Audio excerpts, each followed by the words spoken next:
It's nearly beer o'clock for us. Nearly beer o'clock. Yay, that's it. What time is it there? 9. I actually told Justin, I'm like, this is close to my bedtime. So I do business with the UK, and I got a 4 a.m. meeting because they're not very considerate of their US partners. All right. And, That's exactly. Not very considerate of their Australian partners either, just quietly. Sure. But anyway, hey, listen, guys, welcome along today to Friday Wind Down. We've got some really, really great announcements today. We're really excited. We've got a special guest from overseas to talk with us this afternoon. And so what we always do, guys, is we'll start just by going around the traps and just talking about what's happening in Australia. And I was talking to Megan a little bit earlier on, and it's all exciting. You know, Victoria's opening up again now, the centres there, the wellness, the gyms, whatever, in Victoria. So let's start with that, guys. I believe we're still at 20 in the facilities. Is that correct? Megan, JT? Yeah, that's it. Yep. I've got some announcements there today, this evening. I think they're opening up, or they're changing something. And I think from midnight tonight, they're allowed to have more people in groups, or guys, have you heard anything about that? I did just read something about that. Let me just see if I can find it quickly because I know where I saw it. Let's have some music or someone say something. We get Chris Stevens. They're opening their borders. Hey, first international guest. Get ready. Great to be here. I'm happy to fill the blank space while JT Googled things. But Rich, I'm jealous of your background. The beach looks beautiful. Oh, that's at Newcastle. That's where I live. So that's just looking out of my window out the just out there. Yeah. Okay, 100 people in the gym at any one time starting November the 23rd. November the 23rd in Victoria. 100 people any one time, up to 20 people in a group fitness class, one person per 4 square meter room. Many clubs will still have bookings in place to ensure people get good workouts, and all of that still makes Victoria a place of safety, far safer than any state in the United States of America. That's a nice entry.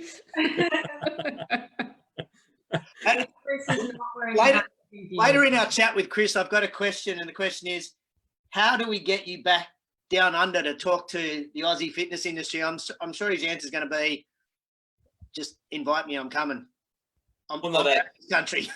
That's totally the answer, as long as I'm allowed to come there based on what's going on in the US and the UK. But the US has been brutal right now. I mean, like, I think one of the problems is there's no federal law, right? So they might make suggestions, but then each state has their own mandates, and then each county in the state. So it's just been, some states are doing a great job, some states are doing a terrible job, and it really isn't just, it's not good for us as a whole. So obviously, as you guys know, we've had a recent change in leadership, and sorry, has that been announced?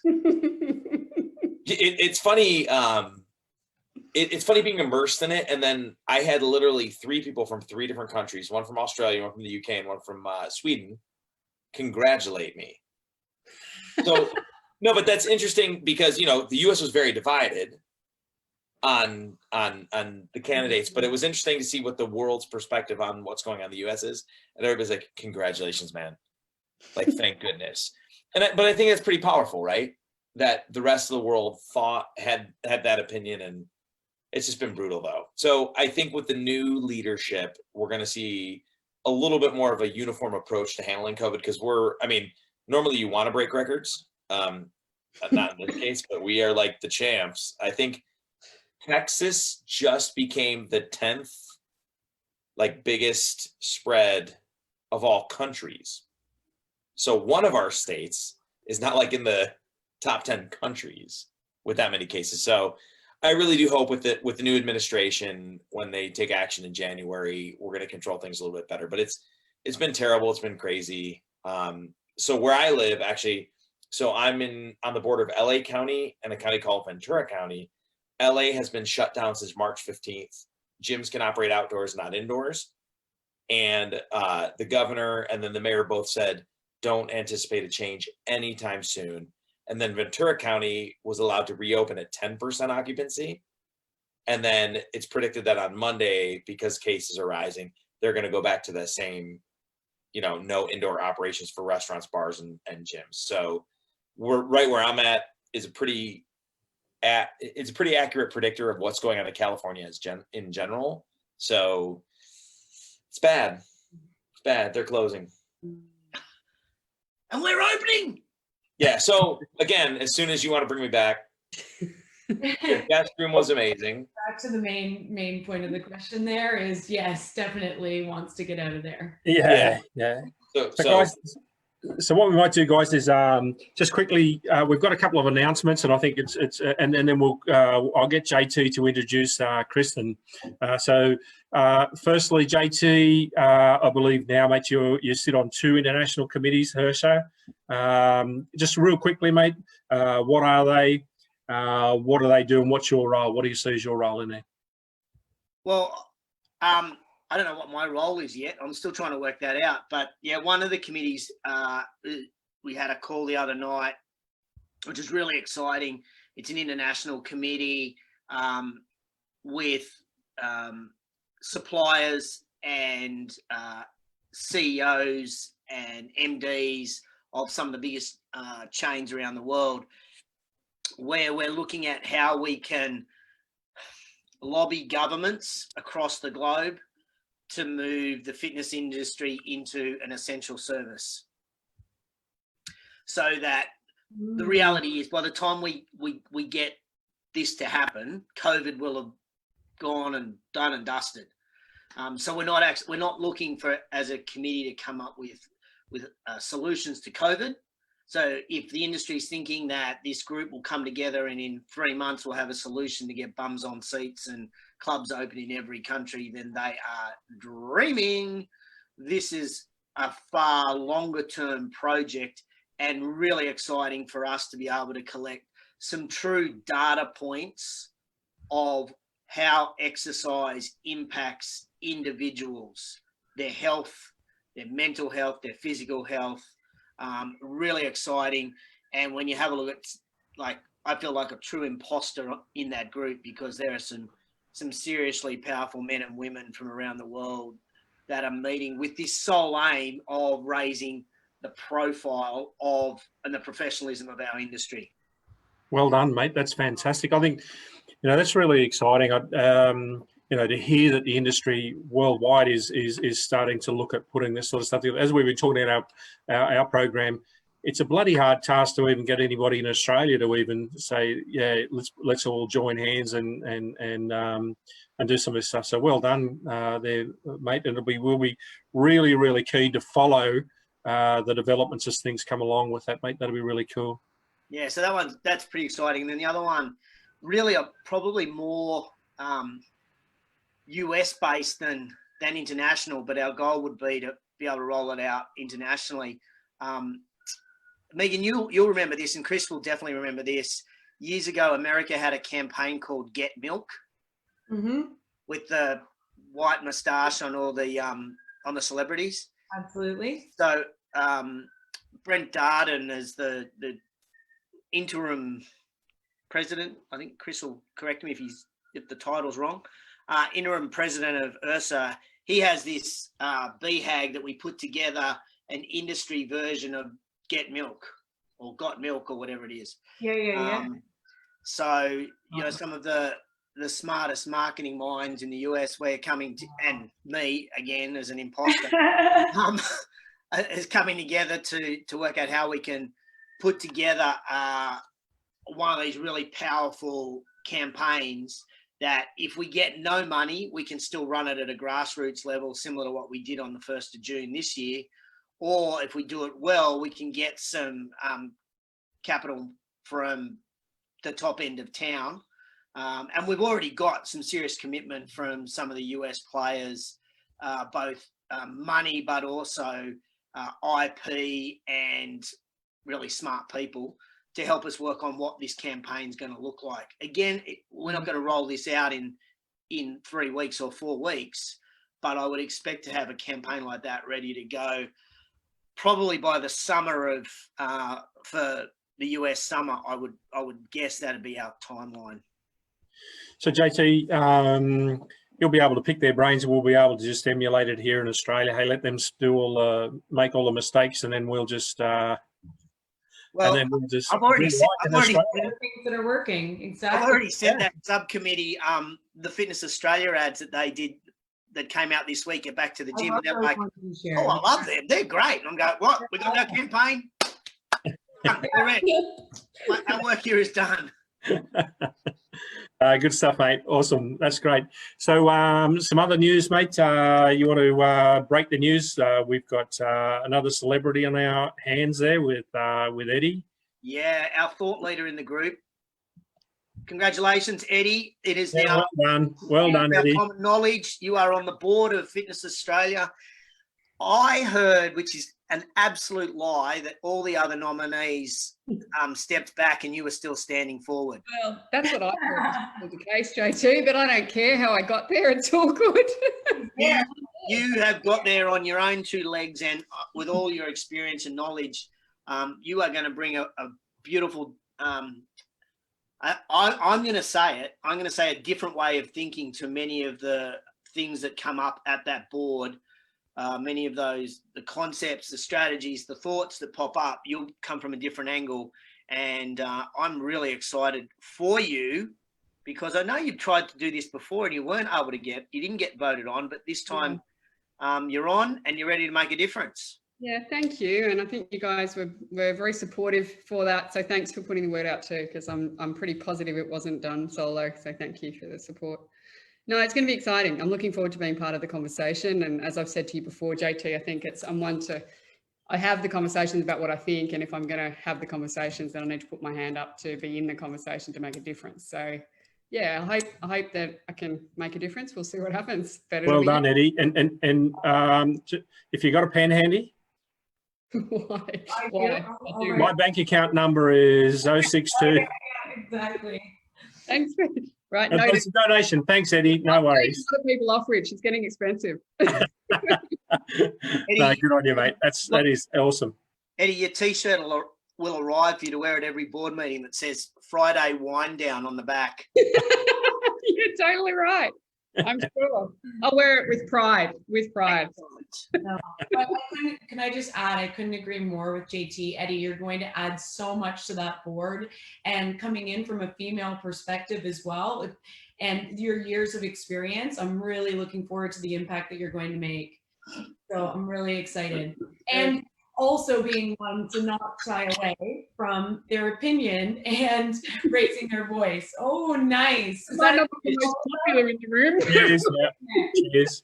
you need to, it's a wind down, JT. Yeah, I know. If you ask my wife, I wine enough, so I don't need to drink any. Great job, Eddie. So proud of you. You're awesome, Eddie. Yeah. Chris, When do you start? When do you actually start? the first board meeting's the 26th of November, Thursday. So I think we get formally, I don't know what that, maybe I get in a robe or something cool. No, I'm kidding. Officially, it's then. Do you know what that means? What does that mean?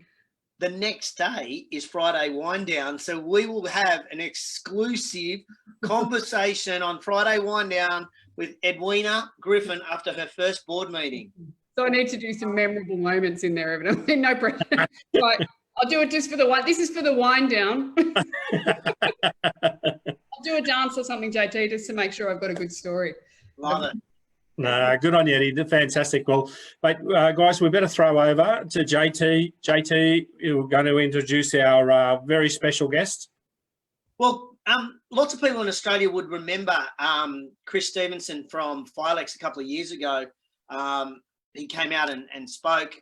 Great man. He's got a much better wife and awesome kids, but he goes okay.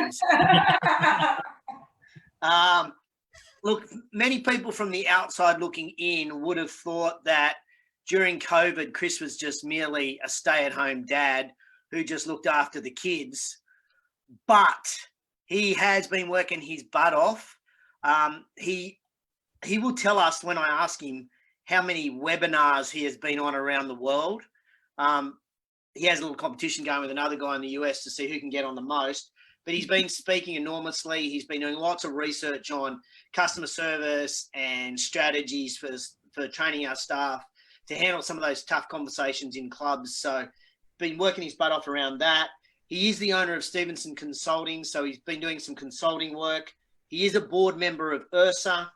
I want to say it's official as of the last 24, 48 or 64, 72 hours that he is the owner of BMF Los Angeles, which is Be Military Fit out of the UK. He is now best mates with Bear Grylls because it's his company. And the word on the street, Chris, this is your first question. The word on the street is Bear Grylls actually wanted to meet you because you were the Red Power Ranger before you joined the fitness industry. Oh, the red. He was my favorite. And Oh, as thank you. you can tell, And he's also very good at mining, JT, Yeah. very good at mining. You would think after all these Zooms, I would know how to unmute myself. So that's such a party foul. But it is late here in the US, and I did come off a virtual happy hour to meet you guys. So you can give me a break on the muting. It's been a pretty incredible experience. It's a long story, but the short of it is the outdoor space is wide open. We don't know what's going to happen in the US. Again, they're starting to close down things again. And the one thing about being shut down for so long, habits change, right? 21 days to hit the tipping point of a habit, 66 days to form a new habit. So a lot of people have gotten really used to working out outside and enjoying it, or working out with virtual and enjoying it. So it's a pretty good opportunity to work with Bear and his company, and we're excited to launch it. So we're going to launch a concept location, here in Los Angeles, and then it'll be our quest to spread throughout California, then through Ohio. I know that anyone that's not from the US does not know what Ohio is. It's a state. Many people confuse it with Iowa and Idaho, and I understand why, because it all looks the same, but that's where I'm from. So we're going to work California, Ohio, and then hopefully spread to the rest of the US. But it's a pretty exciting opportunity. We feel like the timing is right. The opportunity is right for people that own these locations, and we're excited. It's going to be pretty awesome. But I think back to the original question, was Bear Grylls excited to meet me? I don't think so. I think he's happy that he has, but I think he's slightly more popular than a Power Ranger for anyone who's over the age of 8. So, Right. Okay.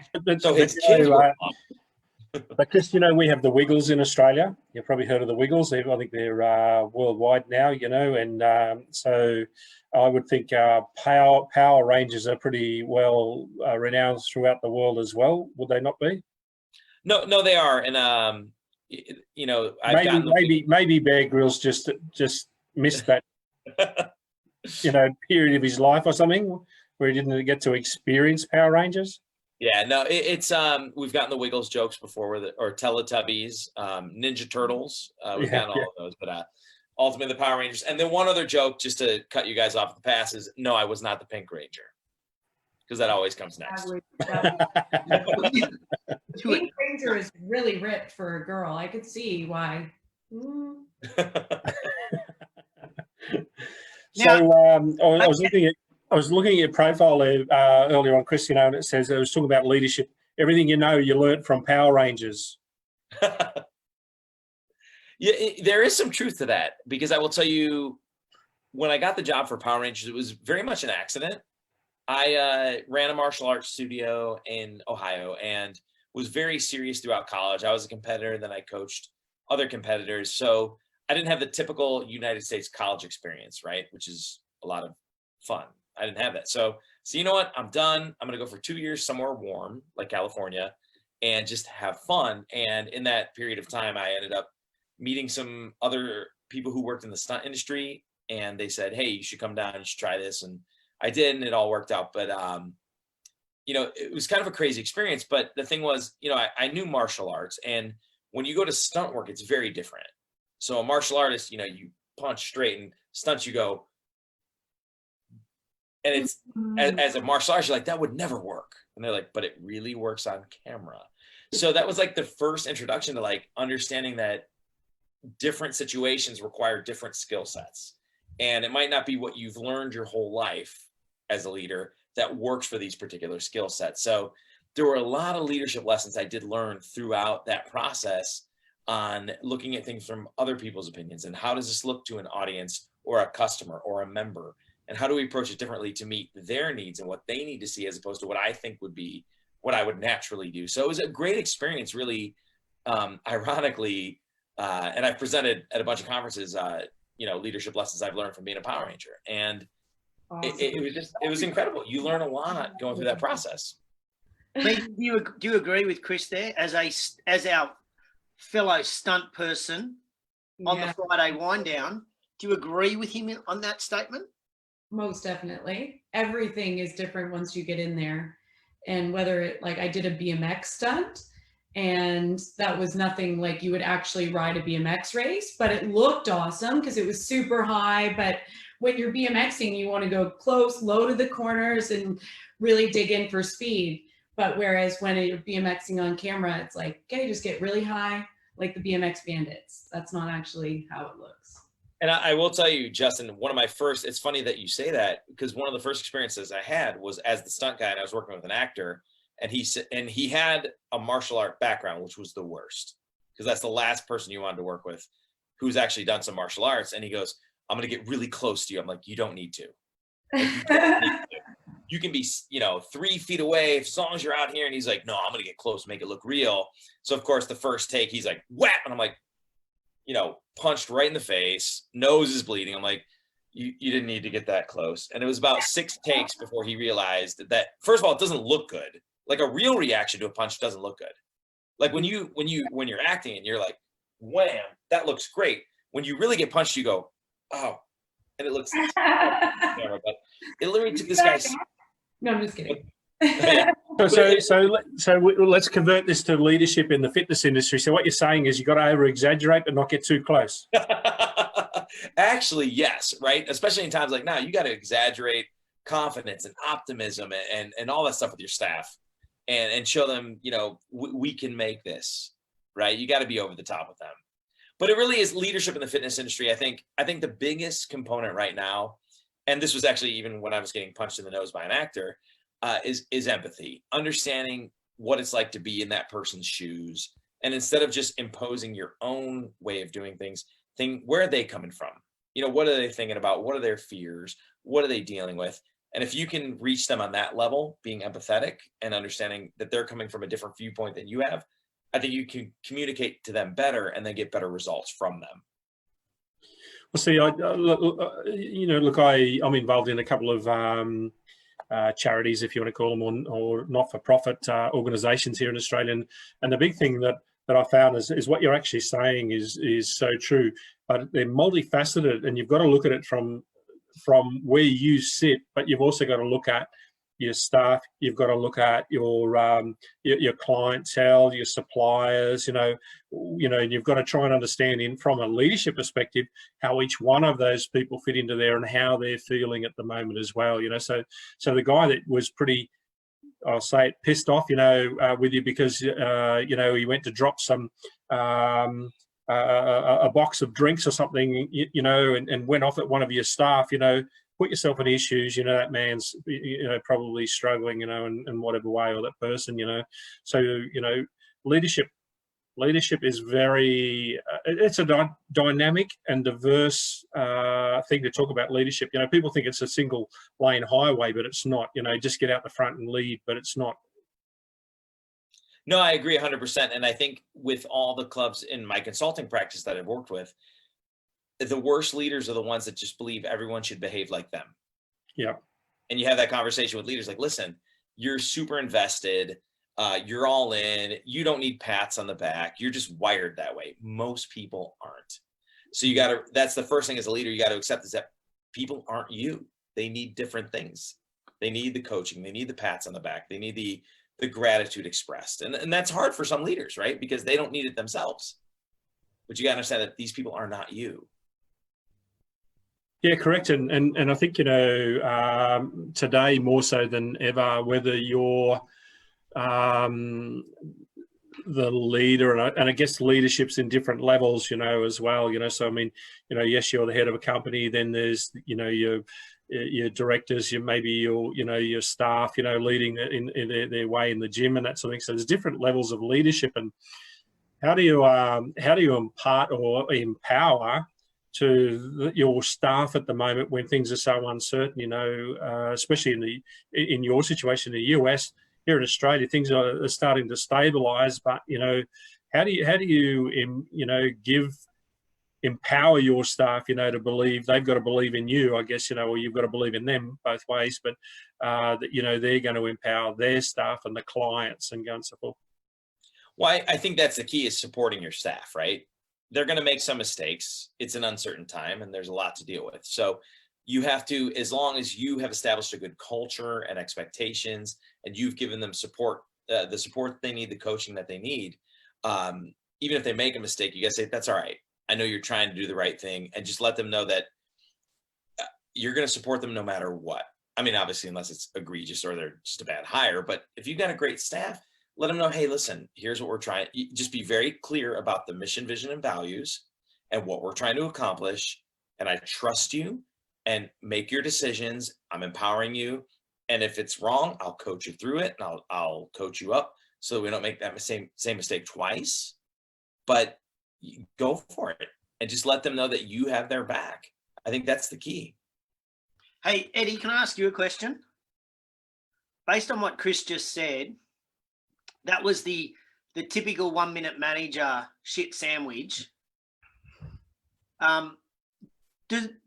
Does the modern day employee, do they see through the commend, recommend, commend, or is that wasted on them? I don't know that I could say a broad statement for the employer all out, but I think you make a really valid point that certainly generationally there does seem to be different ways of communicating or assumptions that are made. And I think it's almost, there needs to be that step of recognizing, as Chris was saying, the different personalities and understanding those that get it, those that are getting bored with that, those that are a step ahead or they think they're a step ahead, more the point. Yeah. And calling it out for, I know you realize, calling out, I know you realize X, Y, and Z, but I'm going to say it anyway. At the end of the day, even if you don't need it, it's never going to go astray, right? I think those steps, even as leaders, and which I think we can safely say everyone on this call is, you don't need the commendations, you don't need the rewards, but there's still no harm in saying them, right? So it doesn't do any harm. Is that what you were saying in terms of the communication piece and how it's received in conflict? Is that what you're asking me in workplaces?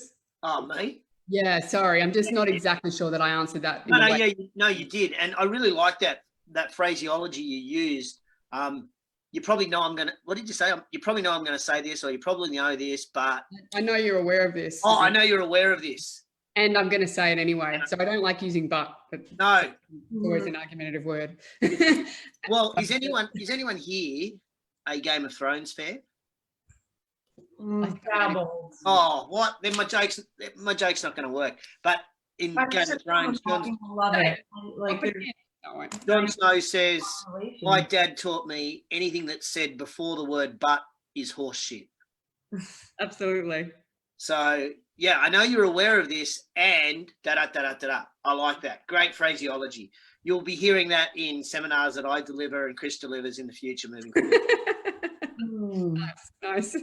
I will tell you one thing about leadership. And again, I think one of the hardest concepts for leaders is that we don't need pats on the back.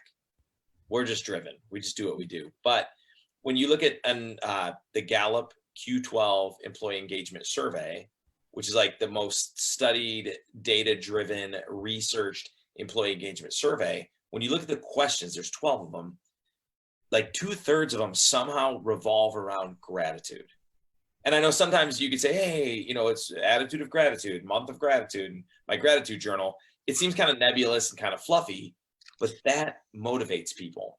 And during COVID, where there's not a lot of raises, not a lot of bonuses, you're not doing a lot of promoting, knowing scientifically that all the research Gallup has done shows that gratitude is really important to keep your team happy and to keep them super engaged. I think leaders have to like intentionally practice gratitude with their teams. Yeah. And again, it's hard when like Eddie, you don't need me to be like, Eddie, great job, because you're like, I just do a great job because that's what I do. Most people aren't like that. That's an intentional practice that has to happen. That's more important than it's ever been. Yeah. No, look, Of that study with, I think it was at Horton Business School that did it in Uni of Pennsylvania, I think was the one. Where, I don't know if it was that one, but where the staff members had to commend another peer. And so the result of that was, well, the engagement went up and everything, but also did sales, which was the incredible part. Sales went up, I think it was 38%, wasn't it? As a result, sales calls and the results went up that much because the engagement increased and people were happier. And so they were, well, I'm making assumptions about because, but there was certainly reference to engagement in that study as well. And that was just peers commending one another. So thanks, Chris. And that's something you can control, right? It's something that as long as you're intentional about it, you remind yourself, you do it, you can control that. It's easy. Look, guys, we have to, you know, and you've heard me talk about this in the past, but, you know, our industries are full of egos. And, you know, and so I guess, you know, from my background in sporting, you know, I had to learn to accept when people said, hey, great job, you know, or you did well, or this was really good, you know. And so in leadership, I think as well, you know, you need to understand people's hot buttons. You know, what are the things that, you know, what's different for Eddie is different for Megan and JT, you know, yourself, Chris, you know. And and you said something before, you know, leaders are kind of driven, but you know what? Even if you're around a leader, every now and then it's great for a leader to get a pat on the back, you know. I bet you Donald Trump, you know, every now and then, you know, somebody says, hey, listen, mate, it's all right. You've done a great job, you know, or whatever, you know what I mean? He's got plenty of Rich, it's not a pat on the back, it's a knife. But you know what I mean, mate. You know, he's got his wife or he's got his kids or somebody, and somebody's proud of him. Really. Yeah, you know, so, and there's nothing wrong with saying, hey, listen, you've done a great job, you know, well done, you know, and that person chooses to accept that or not, you know. But as leaders, you know, it's something that we don't do enough of, I believe, you know, is just give people a pat on the back and say, another great day. Thanks very much. Well, I think right now it goes back to it's been a difficult time for leaders as well. Yeah. So if you're falling into the trap of a downward spiral, concentrating on things that are out of your control, going to work and being grateful probably has decreased, you know, 25 to 50% as a leader due to, you know, there's been a million different environmental factors coming at us, financial in particular, that, you know, as we've discussed, leaving that at home is difficult. So it's now that we're on the rise, hopefully, and Chris, we hope that you guys will have a turnaround, as we were mentioning before we started this call. Hopefully things will change, and I mean, always showing gratitude is a great reminder. So thank you for sharing. And oh no, you go, yeah. I've like spent almost half of my childhood in Ohio because I BMX raced in Ohio. You guys have the best BMX tracks. Yep. So from a Canadian perspective, like we know the difference, and Ohio is awesome. We will not dog you for being from there. Great team. But Megan still doesn't like the Cleveland Browns. Megan, what you were just saying there about the leaders, and Chris, you mentioned this before, and I think this is I find this perhaps the most important evolution of COVID, is that for the first time really in our industry, people that work in our industry can now be truly empathetic to the needs of as people come in to their clubs. Mm-hmm. Because for the first, you know, historically, Chris walks in and he's overweight and I go, oh, we can help you lose weight, you know, and he's like, but look, JT, you've got a gifted body. You're genetically gifted. You can't walk in the same shoes as me. Now, when we're talking about how we've felt over the last 6 months, and we've all been on the same roller coaster, leaders can empathise with staff, staff can empathise with members, members can empathise with each other. So as empathy is a real connection piece and a core component to building trust, I actually think we're in a really good place if we can harness empathy within our businesses. Well said. Love it. Yeah, for sure. And I will tell you a specific example. So for like in being serious, before this, we do a Thursday night call. And we've done it for 30 weeks or however long it's been since the initial lockdown. JT's been a part of it a couple of times, but we had one conversation about empathy the one night, and one of the guys on the call, who's a younger leader, called me the next day. He's like, I'm glad we had that conversation about how important it is to be empathetic. So he had a situation, New York was locked down forever, and it was very challenging, but then they had some outdoor uses that they were allowed to do. So this particular club did, I think it was some kids' summer camps, a couple of different things outside to generate revenue. So other than that, they had no revenue coming in, and they had a massive power outage in the whole area. So their head of maintenance for this particular club dropped the ball because the power came back on after 24 hours, but he didn't realize it and let them be shut down for another 24 hours. So in that period where all he had to do was flip the breakers, it cost him like 20 grand in revenue. So a very expensive, big mistake. So the guy on the call that we had talked about empathy the night before brings the guy in, and this is like a $20,000 mistake that this head of maintenance made. And he's like, I was fuming, I was angry, like, how do you make such a stupid mistake? But he goes, but I thought about the empathy thing. So instead I said, how are you doing? Now the guy still knew he was going to get in trouble for the mistake that he made. So he immediately got defensive and started to be like, well, listen, there's this, there's that. And my friend said, no, that's not what I asked you. I said, how are you doing? And at that point, the guy kind of broke down and said, I'm struggling. I had a death in the family and couldn't go to the funeral. And I think he was on thyroid medication, but was scared to go to the doctor because of the COVID and didn't want to be in that situation. So all kinds of issues were going on in this guy's life. So he had gained weight, was struggling, couldn't go visit his parents, couldn't go to this funeral, like all kinds of things were going on. So in the end of the conversation, the guy ended up crying and apologizing for the mistake he made. It was like, I know I made a mistake and I am so sorry and it will never happen again. And this was really helpful to me. So simply by our friend going, what's going on? How can I help you right now? The guy kind of corrected his own mistake, apologized for it, and will never make that mistake again. So it was Exactly. a really concrete example of just being empathetic and listening, as opposed to a situation where you just wanted to rip the guy a new asshole for making a mistake. And Christy, I remember, some time ago, working as in the project management field, and a similar thing. A guy made a mistake which cost the company millions of dollars, and everybody wanted this guy's head.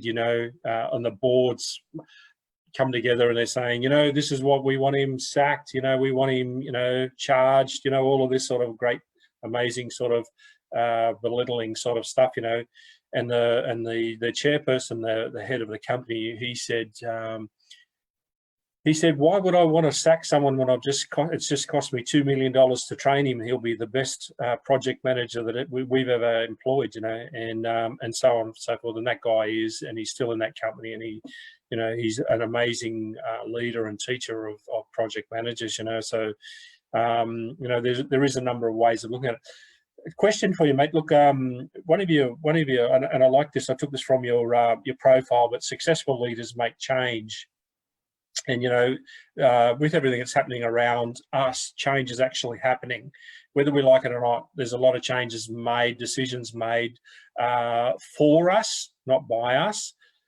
In leadership, we here in Australia, we have all of these personalities running our states, let alone run the country, and they're trying to do what they believe is the right thing for our business and for our communities and whatnot. And I was talking to a guy actually yesterday in the fitness industry, and he said, I've busted my guts for 30 bloody years putting together this business, and somebody comes in and tells me that I've got to close my doors, and I could see the pain in this guy's face, and he said, I was so frustrated and wild. I did not know who to turn to or what to say. Where does somebody like that go? How do we help Eddie? You know, how do we help people? I mean, people are listening to our program here, you know, probably sending in messages, asking questions, you know. What's your advice, guys? What do we do? I don't know, Rich, straight away, I kind of straight go into, you know, there are things you can control and things that you can't within the system. So my first angle straight away would be to focus on the controllables, because that, you know, there's no point in focusing on the fact that it's a mandated decision, it's government, and so we can waste a lot of energy on what we can't control. So I think we've mentioned this before on the show, but my whole conversation would be a refocus and a reframe onto what they can control and how to make it better, and to get them focused on the positive and the future, because otherwise it's just that pity party that you can end up sitting in, and it's a fairly steep curve down. So straight away that I would totally change the conversation, because I just don't think it's constructive. And as a leader, I think that's part of, you're talking leadership, part of what we're there to do is to reframe things and enable people to see things in a different way. So I don't know about everyone else's opinion on that. What she said. Languaging is so important. We were going over that today with our team, and even having to speak to clients as well, and just rephrasing. Don't lock clients in. No one likes to be locked. It's, you know, everything is languaging. So love what you just said. Going on languaging for a moment, I want to make a movement. I want to pass a motion this Friday. This sounds like a pocket rocket. Come on. Emotion. So my motion is this. I reckon, and this will be really hard. It won't be possible in the US at the moment, but I reckon in Australia we should stop using the word COVID. I reckon we should say, here's what our numbers were in our business pre-March. Here's what our numbers are now. And because with the language that I'm hearing when I talk to club owners, it's like, oh, COVID's done this, COVID's done that, COVID's done this. And I'm actually going to call bullshit on some of that, because I don't think COVID caused you to be a shit leader or you to make a bad decision in regarding how you're managing your team. That's not COVID. That's you. And you need to improve your skill set. And so I feel sorry for COVID, because COVID's being blamed for everything. So I reckon we should actually, I honestly believe that as an industry, yes, Victoria, you know, they're just coming out, but for many of us around the country, COVID is in the past. It's in the rear vision mirror, and we've got to stop going back to that and using that as a reason or an excuse for some of the things, some of the decisions that we're making in business. We'll call it pandemic. No, we're we're not calling anything. We just had a blip on the radar and we're moving on. Yeah, correct. Well, the reason I say that is, mate, because everybody's sort of going, who do we blame? What do you think, Christopher? Well, I was going to say, you know, what's funny is I said this on a webinar, I think early in the shutdowns, and they were talking about what's important. And I was like, a great customer experience is the most important thing. And I've always said that, like when I was at Filex, right? That was, I think I presented 4 different sessions, but that was the core of all of them.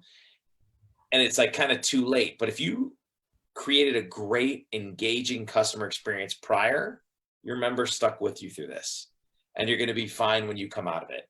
If you didn't, then you're in trouble, right? It's kind of the gyms that were volume based, but never really cared about the member experience. Those are the ones that are going to struggle coming out. So I think that's important to just reinforce the fact that you got to take care of people. You got to create those member experiences that members are looking for. And in an area where, again, we were closed long enough for people to form new habits, like working out outside or working out at home, you got to give them an experience that makes them want to come back to you, right? Because they're getting exercise other places. So I think customer experience is just crucial to this whole thing.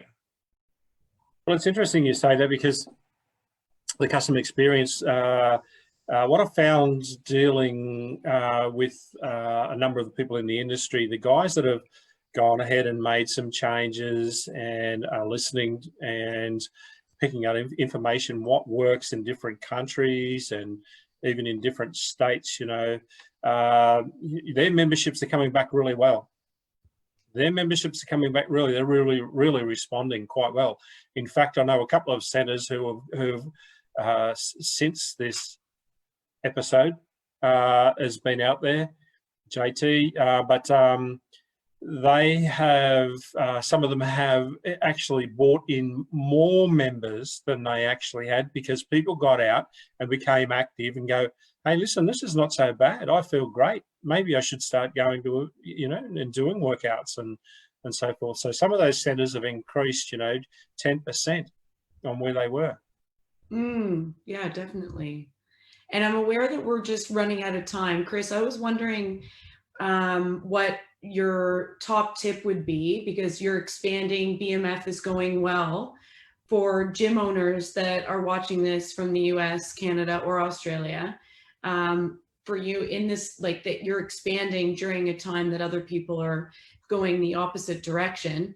What's the number one thing that you found useful, or something that we could take away from having you on the show today? Here's what I'll say. So with BMF, it's an outdoor brand, right? And that's what the appeal is, right? So as facilities adapt and they start to offer an online service and they start to offer an outdoor service, it can't feel like we can't be inside, so we threw some stuff in our parking lot, or we can't be inside, so I'm going to Zoom you some workouts. You got to treat each aspect of that like you mean it, like that's your intent, right? So BMF, we're lucky because it is just an outdoor concept. So, but if you're going to move outdoors, which I do recommend that people do, you're going to do it right. You're going to, whether it's the decor and the atmosphere, like Equinox in the States did a great job. They called it Into the Wild, and they created a whole outdoor brand. So it didn't just feel like, shoot, you can't come in here, so we put some equipment in our parking lot and hopefully that makes you happy. Or you can't come in here, so I'm Zooming with you right now. You create an online experience and make that unique, where it could exist independent of your brick and mortar location. You create an outdoor experience that can exist independent of what you have. So you want to meet people where they want to be. And it's going to be a while. I mean, we've had some promising announcements recently with vaccines, but it still sounds like it's going to be about Q3 of next year in the States before things are somewhat back to normal. So in the meantime, with people creating new habits that get used to working out online or outdoors, do it the right way. Invest the effort and the time to do things properly so that it creates a unique experience that doesn't feel like I'm doing this because I can't do the other stuff. So I guess that would be my advice. Yeah, awesome. Thank you. And we've often spoken about on this show during these times that we've been able to dive deeper into the granular level of our businesses. And that's an exact example of where we could really be up leveling online and make sure that we're taking that to the level that we're doing in the gym as well. So I love that. Thank you. Of course. Chris, I know you have your finger on the pulse with Ursa. Mm-hmm. Give us an exclusive to the Friday Wind Down for Ursa 2021. What's Ursa looking like as it's reimagined? Well, I think the one big shift that I think is awesome what they're doing is we've obviously, and state, for the United States, they've always been public policy and lobbying oriented, and obviously try to support that in other countries as well. But I think the one big focus and the big shift that they're doing is positive press.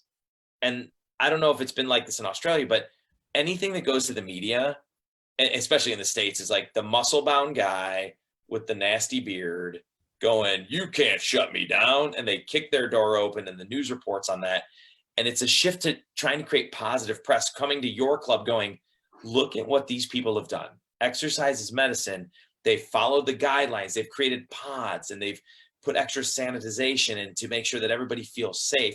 So Ursa, while primarily in the past has been more public policy focused, they're realizing, you know what, that happens, and they've done a lot of federal focus, but what they're seeing is now in the States, more state government is important, local government is important. So supporting state and alliances, and they're going to do this, internationally as well. But it's just that positive press. The world needs to understand it's not just about aesthetics. And that's what our industry has been for years, from the marketing to everything, like get ripped, get fit, get your six pack. And while that's great, there's nothing wrong with that. Now we're realizing that if you're in good shape, it doesn't matter about being ripped, but just healthy, you fight COVID better. You're less at risk. So I think the one thing in this pandemic, people are realizing that it's not just about aesthetics, it's about health and fitness and longevity. And getting that message across to the general public. And I'm not sure what the penetration rate is in Australia, but in the US for 30 years, it's been 18 to 20% of people belong to a club. And what we're hoping is if we can craft that message to where clubs are not just about going in to get ripped, it's about going in to live longer, be healthier, fight disease better. I think that's going to be a massive impact. So that's something at ERT so that we're really focused on is shifting the messaging, understanding that exercise is medicine.